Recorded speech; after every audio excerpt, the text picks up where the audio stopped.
Well, but I don't think it is a case because we know both players and we know we saw that even on the NRM nomination, and we saw all that chaos with people bringing more than people who are authorized, and we've been seeing it in Uganda. We see it even when the president is being nominated. Somehow the guidelines have to be, or they are sometimes overlooked, but is the measure like taking someone?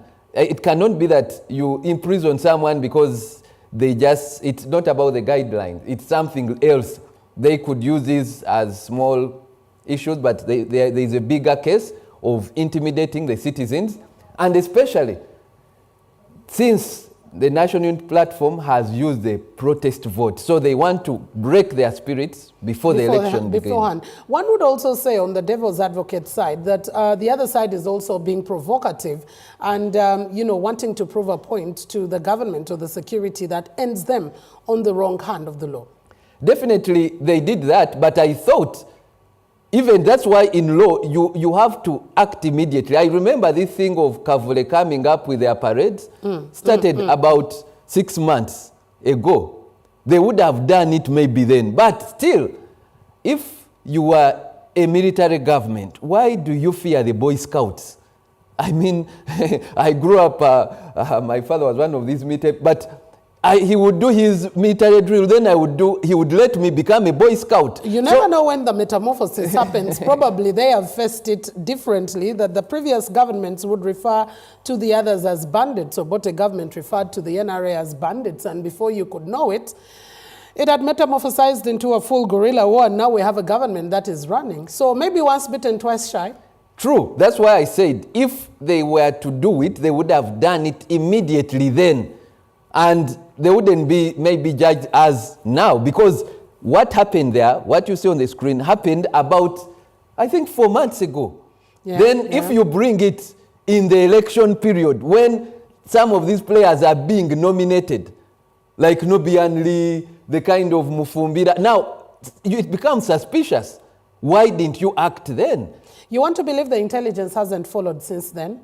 That I saw you, I just gave it time, I will follow you up until I can be able to nab you. Isn't that the case that we could be seeing right now? Definitely, now that is the carelessness of the intelligence and also the wisdom. Because still, wait, maybe they get nominated, then you act after. But they should have acted immediately. So right now, whatever action is suspicious. And you said it rightly, they don't want, because of the fear, the present government came into the present party came into government with intimidation. Of course, they use the military tactics, so they think every other person could use it, and they know that's the only possible way. They know but now, since it's a period of election, and remember, this is what they've been advocating for all the 40 years. Then they should respect. I know it is going to be a comedic period because really election don't change anything here in Africa, and they know it. But then why act now if basically they are unpacking their script? They would also ask you, why would you have wanted them to act then and not right now? Definitely then. Because it would still have been spoken against. It would still have been something that is... But it wouldn't be as suspicious as now, because then every action, then the due process would have been followed, and someone is given chance, then maybe what you're doing is you're seen to be hindering someone. Like, for example, the case of Kizza Besigye, all of us analysts, the international community is just seeing someone, you fear someone's candidature. And but you see, it was done much earlier, like you're saying, it was done much earlier, but still the suspicion grows. So whether then or now, it seems like there is no difference in suspicion on the motive behind the arrests. Yeah, true, but you see, like I'm telling you, in the kind of Kizza Besigye, they did it earlier, and I think they were, I would give it credit, because in their mischief, now many of the Ugandans don't think they even believe them. because they did it earlier. And that's why you see many Ugandans are gullible. Besigye is in prison and they think he should be there because then they did a good script. But this one, and remember right now, when you see for the NUP, people are saying, no, this is suspicious. But both acts are criminal, and it is really sad if it is being done by this, especially this NRM government. These are criminal acts, and I think they should discourage. Are you totally exonerating the side being arrested? Because if it would be a court case, the prosecution would say there is enough evidence if there are particular laws and guidelines that are supposed to be followed, and you've totally gone against them, and there is an arrest that is taken. Do you totally exonerate one side and you keep pinning the other one? No, I don't, because I really condemned the Kavule things, and I said, I think it was on this TV, these issues can escalate a genocide in this country if they are not addressed. And indeed, for me, I wanted an action then.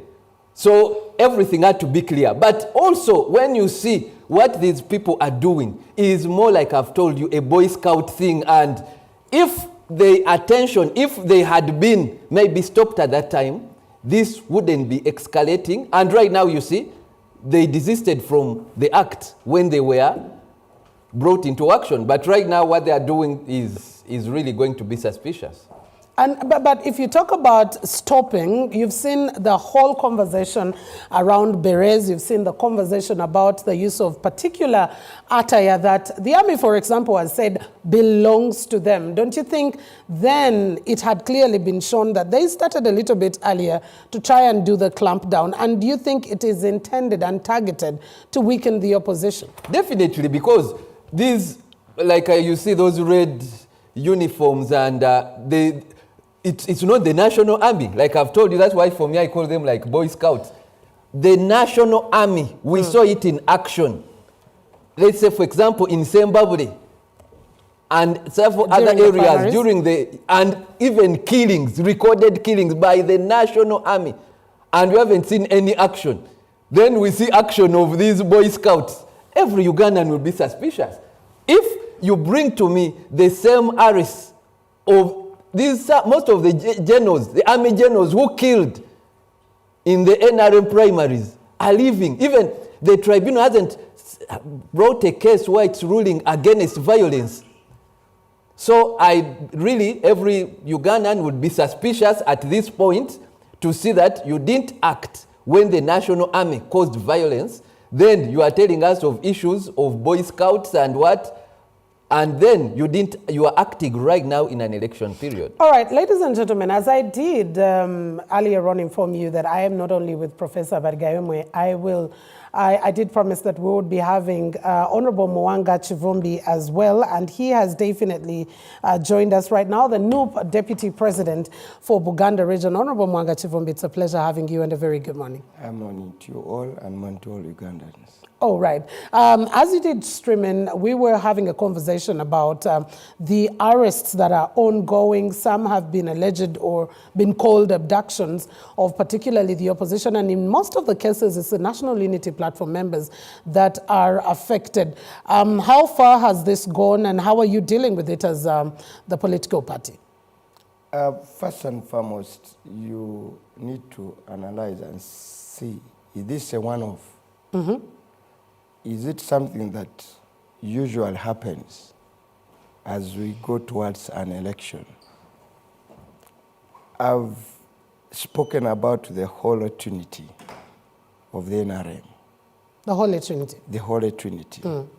How NRM goes about its politics.